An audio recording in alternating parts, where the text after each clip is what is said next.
공수처법 개정안이 국회 본회의를 통과했습니다. 더불어민주당은 권력기관 개혁에 박차를 가하겠다는 입장이지만 국민의힘은 강력한 투쟁을 예고했습니다. 각각의 입장을 좀 들어보겠습니다. 먼저 더불어민주당의 김남국 의원을 연결해 보겠습니다. 김 의원님 안녕하십니까? 나와 계시죠? 네, 안녕하세요. 안산 네. 단원을 국회의원 김남국입니다. 의사봉이 두드러지면서 이 법안이 통과될 때 느낌이 어떠셨습니까? 좀 늦었지만 국민들께 일하는 국회의 모습을 보여드렸다라고 좀 생각이 들었고요. 예. 또 공수처법뿐만 아니라 어제 오늘 민생 입법이라고 할 수 있는 법안들이 많이 통과가 되었습니다. 세월호법도 개정안이 통과가 되었고요. 또 많은 그 분들이 양육비 청구 소송에서 승소를 하고도 양육비를 지급받지 못하는 경우가 많았었는데 이번에 양육비 이행법이 통과되었습니다.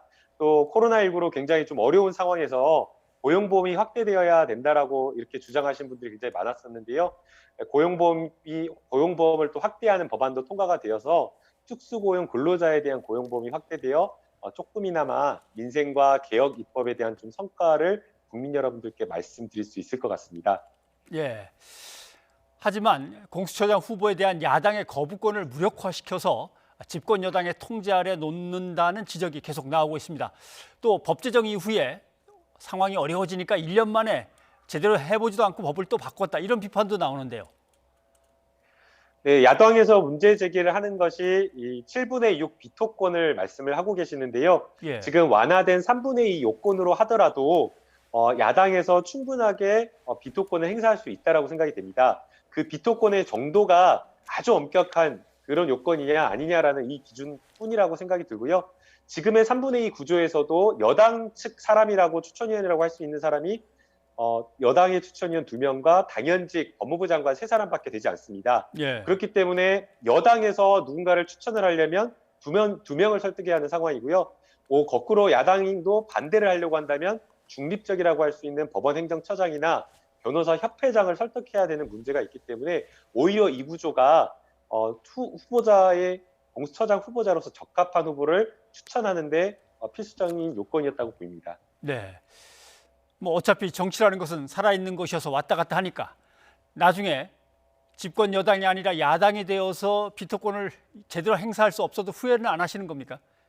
그러니까 이거는 여야가 공히 훌륭한 후보자라고 하는 사람들을 추천하고 예. 이 후보자를 공수처장 후보자에 적합하다라고 하면서 중간대에 있는 사람들을 설득해야 되는 문제가 있기 때문에 오히려 지금 이런 요건으로 해놓으면 거기에 맞춰서 통과될 수 있는 후보자를 추천하지 않을까라는 생각이 들고요. 네. 여든 야든 자신들이 원하는 공수처장 후보자를 추천하기 위해서 쉽게 룰을 바꿀 것이 아니라 정말 그 공수처에 적합한 후보자를 추천해서 그걸 가지고 국민들과 그리고 다른 어떤 위원들을 설득하는 게 필요하지 않을까 생각하고 있습니다. 네, 알겠습니다.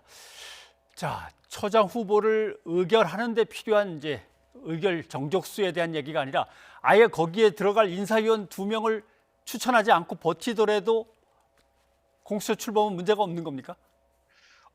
이거는 보니까 제가 오늘 오다가 보니까요. 그 인사 규칙에 그것을 충원할 수 있다고 하는 규정이 들어가 있기 때문에 예. 그 문제 지금 오늘 오전에서 언론에서 지적한 문제는 크게 문제가 없을 것으로 보이고요. 지금 상황으로 보게 되면 처장 추천과 인사 검증, 청문회 요게 좀 절차가 남아 있는 것으로 보이고요. 그 외에 이제 수사검사 임명과 차장검사 임명이 이렇게 뒤따라올 것으로 보이는데 일련의 프로세스를 보게 되면 늦어도 1월 초 중순에는 공수처가 출범할 수 있지 않을까 그렇게 예상하고 있습니다. 네. 공수처가 출범하고 자리가 잡히면 정말 그동안에 문제가 됐던 권력기관의 개혁, 특히 검찰의 개혁 같은 경우는 제대로 이루어질 거라고 보시는지요? 네, 이제 공수처가 뭐 요술방망이처럼 검찰 개혁을 완전히 그냥 단번에 이뤄내는 것은 아니라고 보이고요. 예. 검찰 개혁의 하나의 여러 가지 함께 가야 될 하나의 정책 제도적인 부분의 하나라고 보입니다.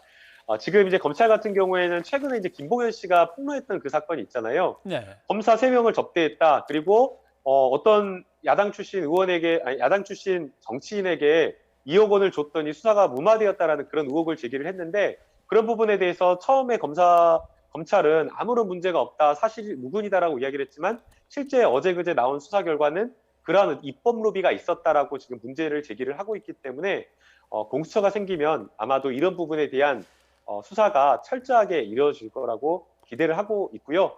공수처가 사실은 규모가 그렇게 크지는 않은 조직이지만 그러나 검사들도 내 범죄가 철저하게 수사될 수 있다라는 것만으로도 굉장히 큰 의미를 가지는 기관이라고 저는 생각이 듭니다. 네, 알겠습니다. 오늘 여기까지 듣도록 하겠습니다.